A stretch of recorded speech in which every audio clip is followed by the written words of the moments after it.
Apuleyo, a veces llamado Lucio Apuleyo, fue el escritor romano más importante del siglo II después de Cristo y fue admirado tanto en vida como en el transcurrir de los tiempos.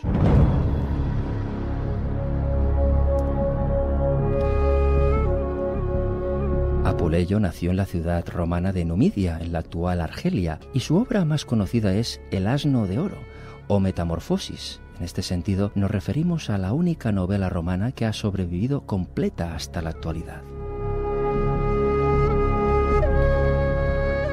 Asimismo, dicha obra de Apuleyo se la puede considerar como un antecedente del género literario de la novela picaresca, un género muy desarrollado, por ejemplo, en el siglo XVI, y del que se perciben grandes influencias en obras cumbre de la historia como El Quijote de Miguel de Cervantes.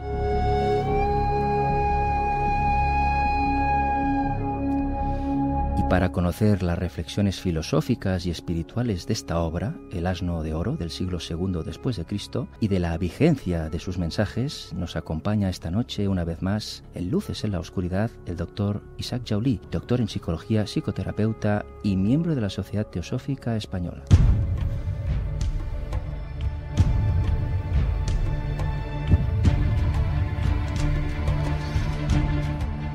Doctor Jaulí, muy buenas noches. Buenas noches, Jordi.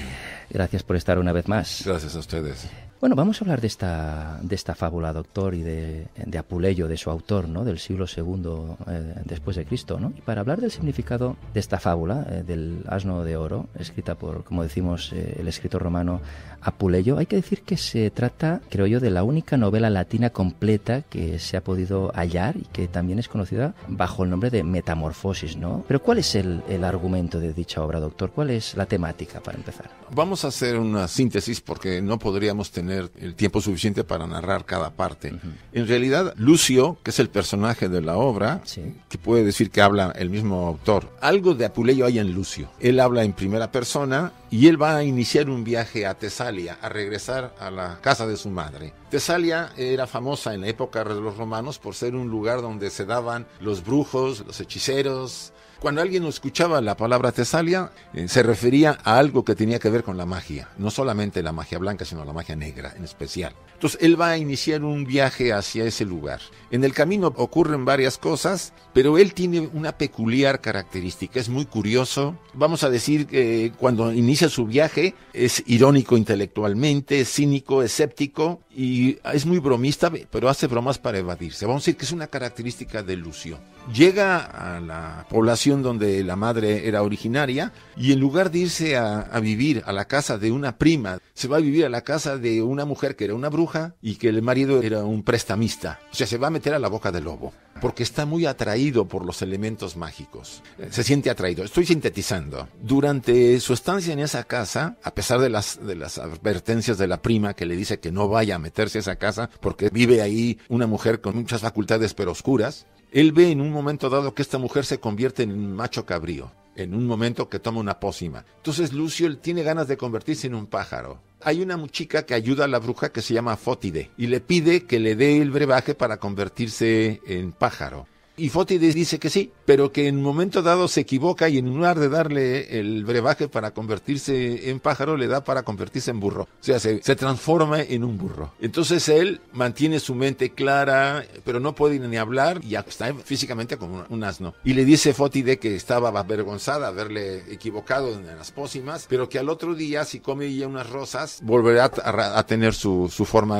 humana. Pero esa noche roban la casa de donde vivía él y los ladrones cargan con todo y van al borrico y cargan en el borrico las cosas y se lo llevan a él también. Y él pues estaba rebuznando, gritando, rebuznando porque él gritaba pero se oían rebuznidos. Pedía que el César le ayudara pero pues nadie entendía eso, solamente oían rebuznidos y le golpean muy fuerte. Ahí empieza el viacrucis del pobre Lucio convertido en asno. Se lo llevan a una cueva donde estaban los ladrones ahí metidos con sus tesoros. Y ahí hay una mujer que le cuenta un mito, el mito de Psique y Eros. que es muy interesante, no sé si nos da tiempo, pero ya lo abordaremos. Luego lo abordamos, sí. Sí. De ahí, vamos a decir, vive las peripecias del trato humano, ¿no? Va como madurando en su vida y va pasando de mano en mano hasta que llega a las manos de un rico que tenía 2 administradores. Y un día, teniendo mucha hambre, se va a meter a la cocina y se sirve de comer como si fuera un ser humano. Se sienta a una mesa como borrico y los 2 tipos que están ahí lo ven y se impresionan.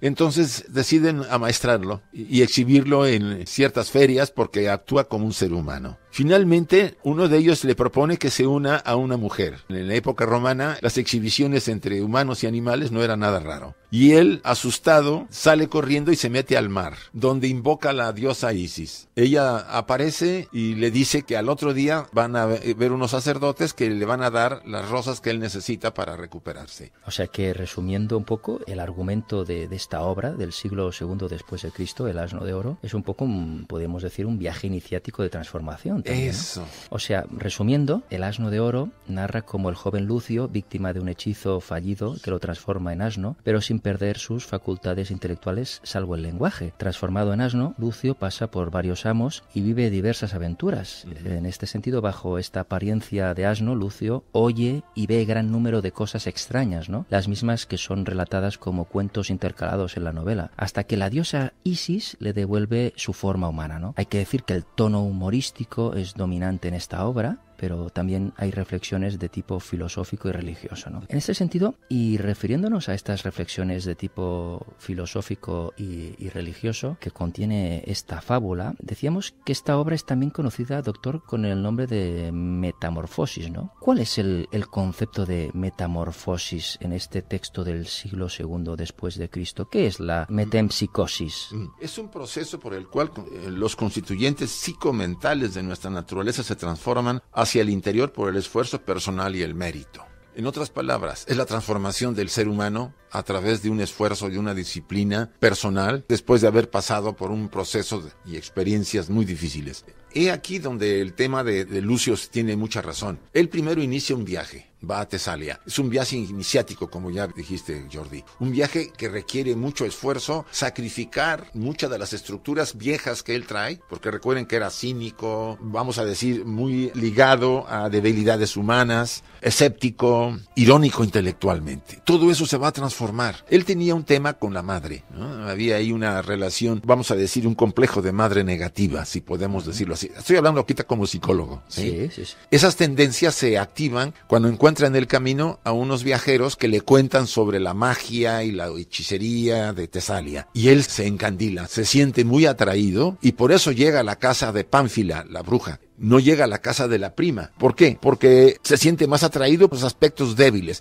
¿Cuántos jóvenes y viejos por igual están cegados por la luz deslumbrante del pseudo-ocultismo? Por las promesas de las habilidades psíquicas ganadas rápidamente o por la propia búsqueda de la gratificación. Esta es una enfermedad que también tenemos en el mundo de la espiritualidad, si queremos llamarlo así. Alguien decía que hay un supermercado espiritual. Por supuesto, en el supermercado no todos los productos son buenos. Algunos se quieren vender al precio que sea con tal de ganar. Y los pseudo-maestritos o pseudo gurús que se ponen a vender productos sin darse cuenta del potencial y del peligro que pueden representar, causan más males que beneficios. O sea que en esta obra uno de los mensajes o reflexiones que trasciende sería el peligro de caer cegado por las promesas de habilidades psíquicas ganadas rápidamente, sí, o por la propia búsqueda de la gratificación por la vía rápida, ¿no? Que generalmente siempre acaba mal, ¿no? Sí, porque uno quiere sentirse diferente. El público no sabe lo que es tener una habilidad psíquica. A veces es una maldición porque te trae que la gente te vea diferente, que tenga miedo, cuando es una habilidad verdadera. Y no para las habilidades que sabemos que hay mucha gente que presume que tiene y que no tiene nada. Nomás nos dan un engaño, pero muy bien. Entonces el que tiene verdaderamente habilidades normalmente no las publica y sabe lo que cuesta y el precio que cuesta, porque a veces se nace con ellas. Y normalmente el sujeto sufre mucho porque lo excluyen. La gente le da miedo que alguien tenga habilidades, ¿no? Alguna facultad. ¿Y qué ocurre? Que a veces más bien en lugar de parecer una gratificación es una maldición. Los que buscan eso por gratificación es otra vez la personalidad que quiere ser diferente a los demás. Soy capaz de hacer esto y los demás no lo pueden hacer. Obvio, eso nos puede llevar a la gran tragedia de la pérdida de nuestra humanidad esencial, como le pasó a Lucio. Lucio pierde su humanidad esencial cuando se convierte en borrico. ¿Por qué? Porque sus debilidades le llevaron a querer transformarse en un pájaro y la vida le dijo, sí, pues vas a vivir la lección de ser un borrico para que aprendas.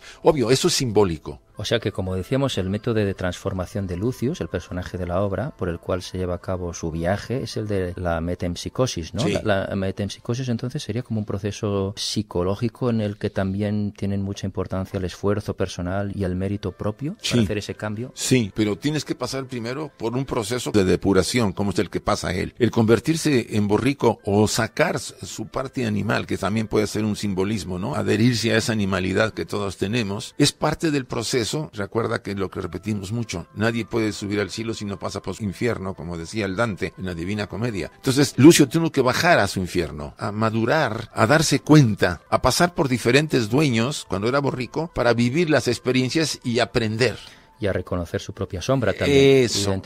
Identificarla Y conocerse a sí mismo. Ahí se conoció. Entonces ya con ese proceso, digamos, de transformación, es cuando ya la diosa sí le da la oportunidad, cuando él la invoca. Porque antes la invocó y nunca iba a comer las rosas y de repente se lo llevaban los ladrones o perdía la oportunidad. No era el momento. A veces tenemos que pasar por una vía crucis, todos, antes de entrar a tener la oportunidad. Yo he conocido a mucha gente que teniendo muchas habilidades, no ha pasado por su vía crucis. Entonces, a pesar de las habilidades, tiene que pasar por ese proceso, porque le va a hacer crecer, aunque sufra, que es parte de... Alguien me dijo una vez, si yo tengo un karma muy pesado, difícilmente tengo acceso. Primero tengo que liberarlo antes de tener acceso a esas enseñanzas o a esa transformación que yo requiero. Muchas veces los inconvenientes que tenemos en la vida, las dificultades, son experiencias que nos ayudan a valorar lo que tenemos realmente, ¿no? Y a valorar realmente el sentido propio de la vida, de la importancia de las cosas pequeñas, que son realmente las que nos acercan a ese concepto de felicidad que todos buscamos o queremos o anhelamos, ¿no? La felicidad, yo entiendo yo que es sentir o valorar esos pequeños momentos de la vida en que uno se siente en armonía, ¿no? Pero la esencia de la vida, ¿cuál es? Es estar bien con uno mismo y dar lo mejor para que también el entorno, nuestros semejantes también estén mejor. Un maestro de sabiduría decía que la mejor escuela es la vida diaria en las pequeñas cosas. O sea, resolviendo las pequeñas cosas, no evadiéndolas, resolviéndolas, o sea, enfrentándolas, es la mejor escuela para ir construyendo una estructura cada vez más sana. ¿Está de acuerdo conmigo entonces que las pequeñas cosas de la vida son muy lo fundamental? Sí. Para... La mayor parte de la gente a veces las evade. ¿Por qué? Porque son molestias, incomodidades. Al contrario, pierden oportunidades de crecer. Si yo quiero realmente llevar a cabo algo importante, primero tengo que empezar por lo pequeño. Ir construyendo poco a poco para poder después tener la oportunidad de algo grande. Quien cree que puede llegar a lo grande sin pasar por lo pequeño, bueno, puede tener alguna bendición, pero en general la mayoría tenemos que pasar por ese camino. O sea que Lucius, el personaje de esta fábula del siglo II, desarrolla una transformación psicológica, espiritual, ¿no? Sí. Incluso emocional también. Sí, porque si recordamos cuál era el que inició el viaje a Tesalia, cuando termina Lucio y se convierte otra vez en ser humano, es otro ser. Ha cambiado totalmente. Es obvio que Apuleyo usa una magnífica forma de demostrar al público, porque aquí le está transmitiendo al lector, vamos a decir, la posibilidad de un cambio en su vida, porque al final Lucio será mejor ser humano que cuando inició su viaje a Tesalia. Obvio, pasó por diferentes dueños, sufrió, porque tenía que resolver el problema de sus deseos, de sus apegos, de las cosas ilusorias que le habían trastornado la cabeza con la magia y la oscuridad esa que buscaba. Esa ignorancia se fue diluyendo y al final Lucio es más sabio, más consciente y por supuesto merecedor de que la gran madre, la reina Isis o el alma también, porque tiene una identificación. Recuerden que Isis está identificada con María porque las dos tienen la media luna bajo los pies, etcétera. Le da la oportunidad facilitándole las rosas para que recupere otra vez su naturaleza verdadera. Es interesante también, como decíamos, ¿no? Ese acercamiento que hace esta obra del siglo II después de Cristo a las artes ocultas y a la propia magia, ¿no? Sí, sí. En el pasado, nuestros radioescuchas y lectores de obras, cuando oyen la magia y la teurgia de las épocas antiguas, por ejemplo, en el gran templo de Eleusis se llevaba a cabo la teurgia de la llegada de Deméter, la gran diosa. Se sabía, por lo poco que han declarado algunos de los Mistai, que la diosa bajaba, o sea, bajaba a esa sesión que se tenía de los Mistai en el momento de la epopteia, que era el momento más importante. Las tradiciones posteriores, la religión cristiana lo consideró como algo fantástico, algo que era mentira y que era del demonio. No es así. Cada época ha tenido su tradición y sus misterios, y han sido tan válidos y tan poderosos como lo son ahora en la tradición que se practica en Occidente. Mucho de la tradición occidental tiene influencias de esos misterios, de Isis, de Samotracia, porque Pablo fue iniciado en esos antiguos misterios. O sea, no solamente por eso, sino muchos de los padres de la iglesia pertenecieron a esas escuelas. Lo que quiero decirles es que esa magia de la antigüedad, que aparentemente para nosotros parece ser una superchería, tuvo en su momento su lugar, y tuvo en su momento cosas que ocurrieron. En los misterios de Eleusis participó Sócrates y Platón, y todas las grandes figuras de su época, que les aseguro no iban a tragarse la píldora si eso era una mentira. Entonces, emitir un juicio porque estamos ahora 2000 años o 2500 años o 3000 después de esos eventos y decir que todo lo anterior está mal y que lo único bueno es lo que tenemos, es una limitación muy grande de la mente. Deberíamos investigar, no aceptar lo que diga algunos, una supuesta autoridad. Investigar por nosotros mismos y darnos cuenta que la sabiduría antigua tiene una riqueza inmensa de todos los pueblos, no nomás hablo de solamente del occidente. Y a veces parece que el sistema no le apetece que esa sabiduría tenga acceso al pueblo, ¿no? Por supuesto, volvemos a lo mismo, ¿no? El despertar, ¿no? Más vale ver mucho fútbol, y tener la gente adormecida, ¿verdad? Sí, eventos de música que son interesantes, pero no para desviar la atención. O sea que la problemática que tenemos es que no queremos que despierte la gente. No queremos que se dé cuenta de su naturaleza superior, de la inmortalidad que tiene y que posee y que puede regir su vida. Queremos que estén sometidos y que obedezcan. Y ahí es donde está la problemática, porque el sistema se ha hecho para que las personas se mantengan dormidas. Algunos dicen que la crisis está amainando ya. Hemos pasado muchos años, desde el 2007 que empezó fuerte, ¿verdad? ¿Cree usted, ahora que dicen que estamos saliendo, que vamos a empezar a ver los brotes de una nueva consciencia en la sociedad? Porque siempre hemos comentado alguna vez, ¿no? Para que haya un cambio de consciencia, primero hay que bajar al pozo profundo para después resurgir, ¿no? Todos estos años de crisis, todo lo que hemos visto, lo que estamos viendo en el mundo, ¿cree que va a empezar a dar algún fruto en ese cambio que todos anhelamos? ¿O vamos a tardar aún un poquito más? Puede que todavía tardemos algo, pero siento que poco a poco muchas mentes van a empezar a despertar de ese juego materialista en el que se había caído. Por sufrimiento o porque se dieron cuenta, porque han reflexionado profundamente. No quiero decir que todo va a ir mejor, porque me parece que las condiciones actuales no revelan que sea por ahí, pero tampoco pienso que va a ser el apocalipsis. Al contrario, si estamos en este programa es porque está la esperanza, la confianza de que haya un mundo mejor, de que para todos se dé la oportunidad de una nueva era, pero esa la vamos a hacer nosotros, no la va a hacer ninguna magia ni ninguna decisión de poder. Es una decisión de cada ser humano que nos permita encontrar nuestro lugar y ayudar a los seres que lo necesitan, que están en estos momentos sufriendo mucho, no solamente en España, sino en muchos lugares que nos rodean. Está claro. Hablaba ahora, doctor, del materialismo, ¿no? Entiendo yo que una de las reflexiones que podemos encontrar en esta obra del siglo II después de Cristo, El asno de oro, es que el apego a las cosas nos hace más ignorantes, ¿no? Sí. El apego, en cierto sentido, es parte de la estructura del ego personal. El ego personal, al no tener una consistencia, se apega a objetos y cosas con la sensación de que si yo tengo, yo poseo, y si yo poseo, yo existo. Es una sensación artificial, pero funciona para mucha gente, o yo diría para todos, porque todos en un cierto grado estamos apegados a cosas. Es una tendencia de la conciencia muy difícil de detectar y de evitar, ¿no? Hay que ser muy consciente para no estar apegado. La mayoría de las estructuras personales se apegan, y si no se apegan a lo material, se apegan a cosas sutiles. A veces se apegan a una manera de forma de vida. Eso es un apego. O sea, dejar fluir la vida en nosotros requiere un verdadero trabajo personal. Es muy, muy especial que la identificación de nuestra estructura con los objetos del mundo sea tan impactante que nosotros no veamos que estamos sometidos y esclavizados por los objetos. Identificarse a un objeto, algo material, nos aleja de nuestro yo personal auténtico. Sí, porque nos separamos, nos sentimos separados. En cambio, si los vemos como medios, los usamos. A mí me puso un ejemplo alguien. Si yo pruebo un platillo que me gusta mucho, lo pruebo, lo saboreo, lo disfruto, pero al terminar me olvido de él, sería lo ideal. Pero la memoria guarda el sabor y más tarde nos recuerda que eso sabe muy bien y que puedo comerme otro. Entonces, el apego empieza porque la mente empieza, hablando de la mente en su importancia, empieza a volver a generar la necesidad de tener ese objeto o de disfrutar de ese objeto. Y así pasan con personas, con cosas, con situaciones, etcétera. No estamos diciendo que no tengamos ciertas predilecciones, estamos diciendo que no nos volvamos esclavos de ellas. Y eso es lo que ocurre ahorita con la visión materialista. Si no tengo algo material, no valgo, y no es cierto.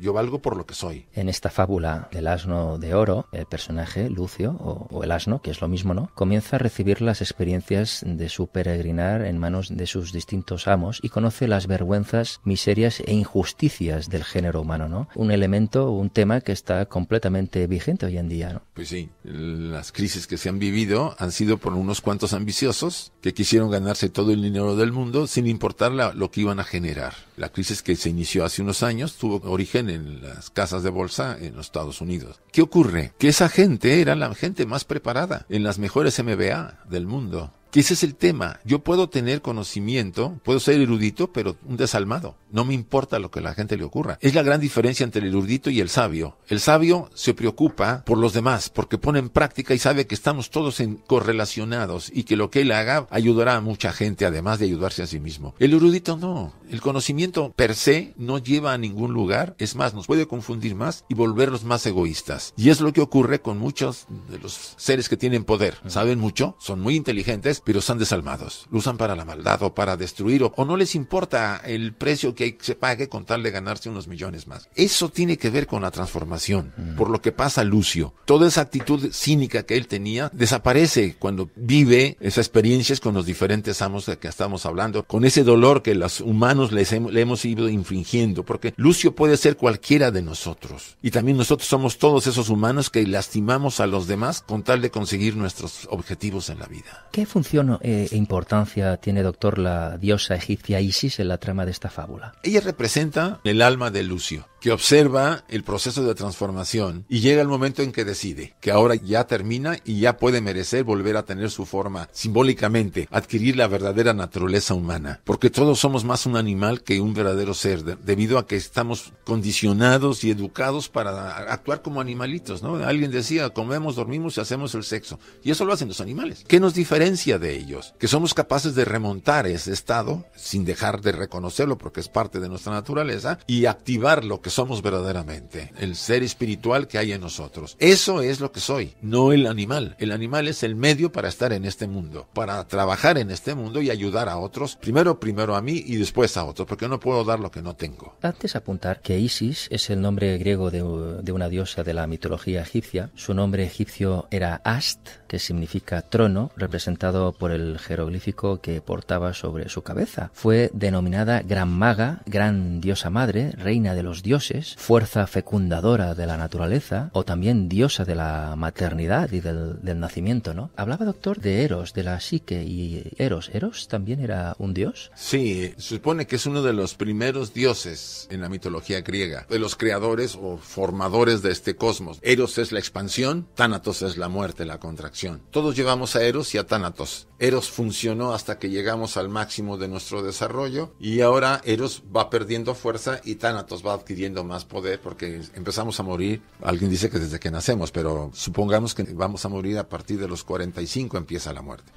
Eros y Psique. Es un mito muy interesante. Psique está enamorada de Eros, que es bellísimo. Pero Eros le pone una condición, no me puedes ver. Entonces ellos se encuentran siempre en la oscuridad. Pero la curiosidad de Psique es muy poderosa y un día ilumina al joven, pensando que no era muy agradable y lo ve que es bellísimo. Entonces Eros se da cuenta de que lo ha visto y castiga a Psique. Él se va, la deja, ella tiene que venir a la tierra, a estar en la tierra, tiene que pasar su proceso aquí en la tierra. Eso sería simbólicamente la encarnación del alma en la tierra. Y tiene que pasar por 3 condiciones que le pone. Tiene que primero aprender a discernir entre lo importante y lo no importante, una de las condiciones básicas en su desarrollo. La segunda condición tiene que ver con el crecimiento de ella y su desarrollo para liberarse de los apegos, de las debilidades, etc. Y la tercera tiene que morir antes de morir, tiene que transformarse para poder volver a ver a Eros. Yo estoy aquí utilizando una versión más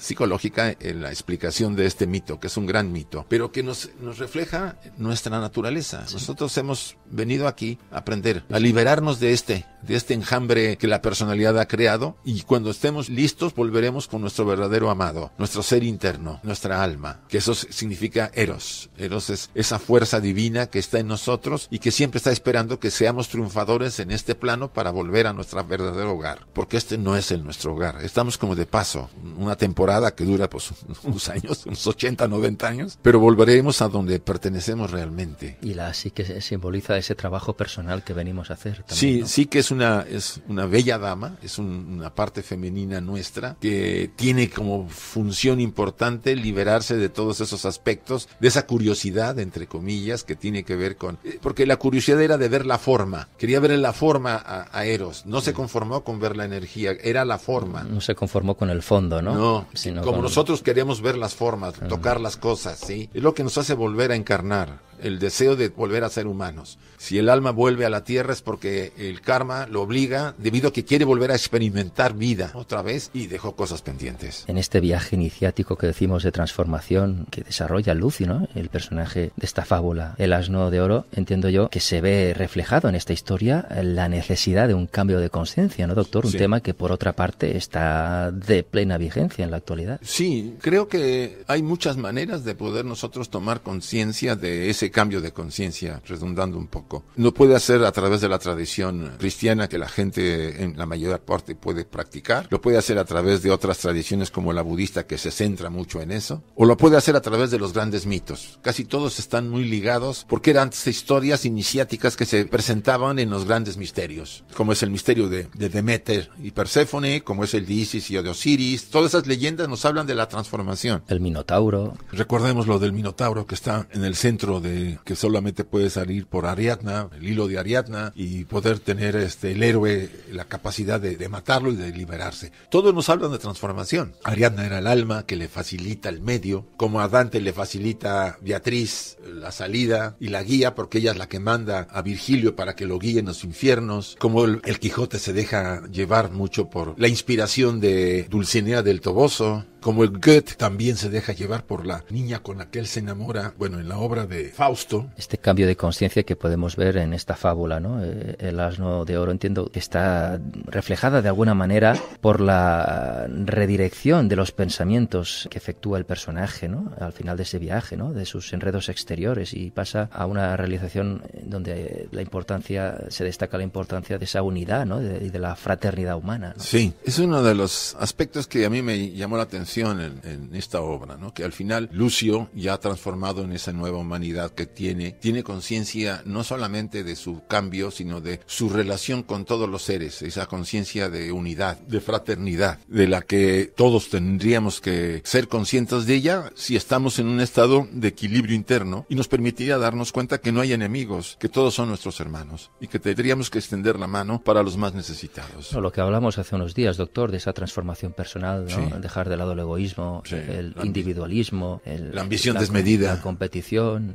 ¿verdad? Exacto. Es interesante la sabiduría que contienen estos mitos ancestrales, que nos llegan hoy en día, ¿no? Interesante esas fases también que nos ha venido a explicar esta noche de Eros y Psique, ¿no? Lo desconocía este mito, muy interesante. Sí, es muy, yo le recomiendo mucho al radio escucha que lo busque y le va a inspirar mucho, sobre todo en estos momentos en que mucha gente está como, no digamos triste, pero frustrada. La situación es muy compleja en general. Esto está en todas partes. Yo acabo de venir de Sudamérica y lo mismo lo encuentro por allá que en Centroamérica. Y es cuando deberíamos estar más fuertes y firmes en aquello que buscamos. Hacer un esfuerzo personal por mantenernos firmes en los valores que profesamos, en el deseo de ser mejores seres humanos. Estos mitos nos influyen, nos inspiran, y nos dicen que podemos seguir adelante a pesar de que las condiciones que nos rodean no sean las ideales. Al contrario, podemos ayudar a que esas condiciones sean mejores porque nosotros no contribuimos a que sean más desagradables, se vuelvan más complicadas, porque vamos a animar a la gente con nuestros pensamientos, con nuestras palabras y nuestras acciones. Es curioso, doctor, la historia es cíclica, ¿no? Y es curioso cómo en este texto del siglo II después de Cristo hay tantas reflexiones, tantos temas que tienen una vigencia tan actual, ¿no? El saber transformarse, el saber discernir, ¿no? Entre lo importante, lo que no lo es,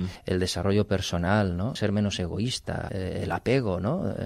Deshacerse de ese apego que nos hace más ignorantes, ¿no? Es cíclico y parece muchas veces que el ser humano no aprende y necesita que esos mensajes se vuelvan a repetir, sí, hasta que de una vez por todas vayamos aprendiendo, ¿no? Y vayamos elevándonos, ¿no? No yendo para atrás, ¿no? En fin, tenemos que aprender de esa sabiduría antigua, de esos mensajes que se vienen repitiendo, de esos maestros que nos vienen alertando, ¿no? De ese cambio que tenemos que hacer, ese cambio de conciencia necesario para que los males de la historia de la humanidad no se repitan, ¿no? Sino que nos elevemos, que vayamos a otro nivel, que dejemos atrás toda esa oscuridad, esa amargura, no repitamos los errores, ¿no? Y eso se empieza con uno mismo, ¿no? Trabajándose uno mismo, ¿no? En esa transformación. Sí, no hay otra fórmula, no hay fórmulas mágicas. Cualquier otra cosa, con todo respeto, se están engañando. Si no empezamos con nosotros, autoconocernos y a partir de ahí llevar a cabo dando pasos de cambio, de mejora para serenar nuestro ser, otra fórmula es un engaño. Eso lo dicen todas las escuelas, incluso las tradiciones religiosas hablan de esta forma. Las disciplinas van por esta línea. Tenemos que empezar cuando sea en el momento, pero por lo menos que el radioescucha se quede con la idea de que tiene la capacidad de hacer de este mundo un lugar mejor para vivir, incluso aunque lo piense egoístamente para él y para su familia. Ya no pensemos para todos. Si hacemos algo por nosotros y por nuestra familia, ya estaremos colaborando con toda la familia humana, porque estamos siendo diferentes. Y eso es lo que pretende estos mensajes y además estos mitos, ¿no? De recuperar ese mensaje de Apuleyo, que lo dijo de una manera jocosa, pero que tenía muy grandes verdades. Pues Isaac Joly, doctor en psicología, psicoterapeuta y miembro de la Sociedad Teosófica Española, mil gracias por sus enseñanzas. Gracias a ustedes por la invitación y por permitir colaborar. Doctor, hasta pronto. Ya nos veremos acá. Genial, fantástico. El gusto es nuestro, doctor. Pues mil gracias y un abrazo fuerte. Hasta pronto. Hasta pronto y muchas gracias.